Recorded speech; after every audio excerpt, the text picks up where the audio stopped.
ನಮಸ್ಕಾರ ಕರ್ನಾಟಕ, ನಮ್ಮ ಮೀಡಿಯಾಗೆ ಸ್ವಾಗತ. ಇವತ್ತಿನ ನ್ಯೂಸ್ ಏನಂದರೆ, ಕರ್ನಾಟಕ ಭೀಮಸೇನೆ ವತಿಯಿಂದ ಪ್ರೊಟೆಸ್ಟ್ ನಡೀತಾ ಇತ್ತು. ಅವ್ರ ಮಾತೇನಾಗಿತ್ತಂದರೆ, ತೆಲಂಗಾಣ ರಾಜ್ಯದಲ್ಲಿ 125 ಅಡಿ ಹಾಗೂ ಆಂಧ್ರ ಪ್ರದೇಶನಲ್ಲಿ 206 ಅಡಿ ಎತ್ತರದ ಕರ್ನಾಟಕ ರಾಜ್ಯ ಸಂವಿಧಾನ ಶಿಲ್ಪಿ ನಮ್ಮ ಡಾಕ್ಟರ್ BR ಅಂಬೇಡ್ಕರ್ ಅವರ ಪ್ರತಿಭೆ ಮಾಡಿಸ್ಬೇಕು ಅಂತ.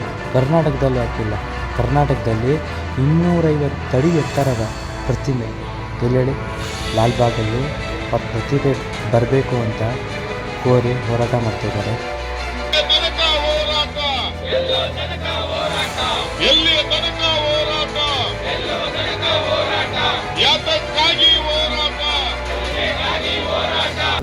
ಇವತ್ತು ಬೆಂಗಳೂರಿನಲ್ಲಿರ್ತಕ್ಕಂಥ ನಮ್ಮ ಫ್ರೀಡಮ್ ಪಾರ್ಕಲ್ಲಿ ನಾವು ಸಾಂಕೇತಿಕ ಧರಣಿ ಮಾಡಿರ್ತಕ್ಕಂಥ ಮುಖ್ಯ ಉದ್ದೇಶ, ಇಡೀ ರಾಜ್ಯಾದ್ಯಂತ ಸುಮಾರು ಒಂದು ವರ್ಷದಿಂದ ಸತತವಾಗಿ ಡಾಕ್ಟರ್ ಬಾಬಾ ಸಾಹೇಬ್ ಅಂಬೇಡ್ಕರ್ ಅವರ ಒಂದು ಪ್ರತಿಮೆ ನಿರ್ಮಾಣ ಆಗಬೇಕಂತೇಳಿ ಮಾನ್ಯ ನಮ್ಮ ಅಧ್ಯಕ್ಷರಾಗಿರ್ತಕ್ಕಂಥ ಶಂಕರರಾಮಲಿಂಗಯ್ಯ ನೇತೃತ್ವದಲ್ಲಿ, ಗೌರವಾಧ್ಯಕ್ಷರ ನೇತೃತ್ವದಲ್ಲಿ ಹಾಗೂ ಎಲ್ಲ ರಾಜ್ಯದ ಪದಾಧಿಕಾರಿಗಳು, ಜಿಲ್ಲಾಧ್ಯಕ್ಷರುಗಳ ನೇತೃತ್ವದಲ್ಲಿ ಕಳೆದ ತಿಂಗಳಲ್ಲಿ ಏಕಕಾಲಕ್ಕೆ ಇಡೀ ರಾಜ್ಯಾದ್ಯಂತ ಪ್ರತಿ ಜಿಲ್ಲೆಗಳಲ್ಲಿ ಪತ್ರಿಕಾಗೋಷ್ಠಿ ಮಾಡಿರೋದು ನನಗನ್ಸಿರೋ ಮಟ್ಟಿಗೆ ಇದು ಮೊಟ್ಟ ಮೊದಲನೇ ಒಂದು ಇತಿಹಾಸ ಸೃಷ್ಟಿಯಾಗಿರೋದಾಗಿದೆ.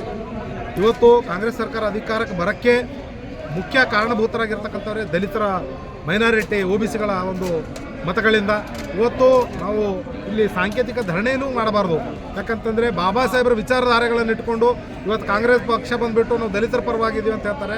ಆದರೆ ಇವತ್ತು ನಾವು ಸುಮಾರು 1 ವರ್ಷಗಳಿಂದ ನಾವು ಮನವಿ ಮಾಡ್ತಾ ಇದ್ದೀವಿ, ಬಾಬಾ ಸಾಹೇಬ್ ಅಂಬೇಡ್ಕರ್ ಅವರ ಒಂದು 250 ಅಡಿ ಪುತ್ಥಳಿ ನಿರ್ಮಾಣ ಮಾಡಬೇಕು, ಜೊತೆಗೆ ಅಲ್ಲಿ ಗ್ರಂಥಾಲಯ ಕೂಡ ನಿರ್ಮಾಣ ಮಾಡಬೇಕಂತೇಳಿ ಈ ಒಂದು ನಿಟ್ಟಿನಲ್ಲಿ ಒಂದು ಆಶ್ವಾಸನೆ ನೀಡಿದ್ದಾರೆ.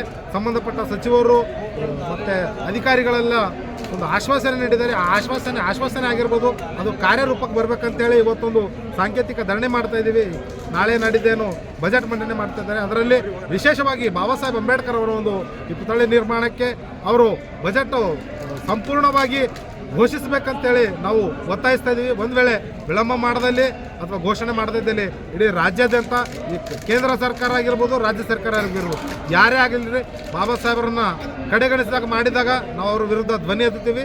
ಮತ್ತು ರಾಜ್ಯ ಸರ್ಕಾರ ಪತನಗೊಳಿಸುವವರೆಗೂ ನಮ್ಮ ಹೋರಾಟ ಜಾರಿಯಲ್ಲಿರ್ತಂತೇಳಿ ಎಚ್ಚರಿಕೆ ನೀಡ್ತೀನಿ. ನನ್ನ ಹೆಸರು ವಿಷ್ಣುವರ್ಧನ್ ಮಾತಾಡಿ, ಕರ್ನಾಟಕ ಭೀಮಸೇನೆಯ ರಾಜ್ಯ ಕಾರ್ಯದರ್ಶಿ. ಜೈ ಭೀಮ್, ಜೈ. ಫ್ರೀಡಮ್ ಪಾರ್ಕ್ನಲ್ಲಿ ಒಂದು ಪ್ರತಿಭಟನೆಯನ್ನು ಹಮ್ಮಿಕೊಳ್ಳಲಾಗಿದೆ. ಈ ಪ್ರತಿಭಟನೆ ಮಾಡುವಂಥ ಒಂದು ಉದ್ದೇಶ ಏನು ಅಂದರೆ, ಅಂಬೇಡ್ಕರ್ ಅವರ ಪ್ರತಿಮೆಯನ್ನು ನಿರ್ಮಾಣ ಮಾಡಬೇಕು. ಬೆಂಗಳೂರಿನ ಲಾಲ್ಬಾಗ್ನಲ್ಲಿ ಅಂಬೇಡ್ಕರ್ ಅವರ ಪ್ರತಿಮೆಯನ್ನು ನಿರ್ಮಾಣ ಮಾಡಬೇಕು. ಸೊ ಅಂಬೇಡ್ಕರ್ ಅವರ ಬಗ್ಗೆ ಒಂದು ಕೇಂದ್ರದಲ್ಲಿ ಮಂತ್ರಿಯವರು ಹೇಳಿಕೆಯನ್ನು ಕೊಡ್ತಾರೆ, ಗೃಹ ಮಂತ್ರಿ ಅಮಿತ್ ಶಾ.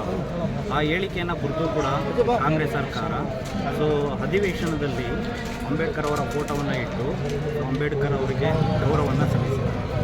ಆ ಗೌರವವನ್ನು ಸಲ್ಲಿಸುವಂತಹ ನಿಮ್ಮಲ್ಲಿ ಏನಾದರೂ ಒಂದು ಕಿಂಚಿತ್ತು ಗೌರವ ನಿಮ್ಮಲ್ಲಿದ್ದರೆ, ದಲಿತರ ಓಟನ್ನು ಪಡೆದಿರುವಂತಹ ನಿಮಗೆ ಕಿಂಚಿತ್ತು ಗೌರವ ಇದ್ದರೆ ಲಾಲ್ಬಾಗ್ನಲ್ಲಿ ಅಂಬೇಡ್ಕರ್ ಅವರ ಪ್ರತಿಮೆಯನ್ನು ನಿರ್ಮಾಣ ಮಾಡಬೇಕು. ವಿಧಾನಸೌಧ ಬೆಳಗಾವಿ ಅಧಿವೇಶನದಲ್ಲಿ ನೀವು ಕುತ್ಕೊಳ್ಳುವಂಥ ಚೇರ್ ಮೇಲೆ ಅಂಬೇಡ್ಕರ್ ಫೋಟೋ ಇಡ್ತೀರ. ಆದರೆ ಬೆಂಗಳೂರಿನ ಲಾಲ್ಬಾಗ್ನಲ್ಲಿ ದೊಡ್ಡದಾದಂಥ ಒಂದು ಪ್ರತಿಮೆಯನ್ನು ಮಾಡಬೇಕು. ಮಾಡಲಿಲ್ಲ ಅಂತಂದರೆ ನೀವು ಕುರ್ಚಿ ಖಾಲಿ ಮಾಡಿ ಮತ್ತು ದಲಿತರು ನಿಮ್ಮ ವಿರುದ್ಧವಾಗಿ ನಾವು ಇನ್ನೂ ಉಗ್ರವಾದಂಥ ಹೋರಾಟವನ್ನು ಮಾಡ್ತೀವಿ. ಜೈ ಭೀಮ್. ಓಕೆ, ನಿಮ್ಮ ಹೆಸರು ಸರ್? ವಿನೋದ್ ಕುಮಾರ್, ರಾಮನಗರ ಜಿಲ್ಲಾ ಉಪಾಧ್ಯಕ್ಷ. ಲಾಲ್ಬಾಗಲ್ಲಿ ಅವ್ರ ಪ್ರತಿಭೆ ಆಗಲಿ ಅಂತ ನಾನು ಹೇಳ್ತಾ, ಈ ಗೌರ್ಮೆಂಟ್ ಅವ್ರು ಇವತ್ತಿನ ಏನು ಬಜೆಟ್ ಮಾಡ್ತಾರೆ, ಈ ಬಜೆಟಲ್ಲಿ ಈ ಮಾತನ್ನು ಒಂದು ಸ್ವಲ್ಪ ತಲೆಯಿಟ್ಕೊಂಡು ಬಜೆಟ್ ಮಂಡನೆ ಮಾಡಬೇಕು ಅಂತ ಕೇಳ್ಕೊತೀನಿ. ಇಷ್ಟಾಗಿತ್ತು ಇವತ್ತಿನ video. Thank you for watching. Please like, share and subscribe. Thank you.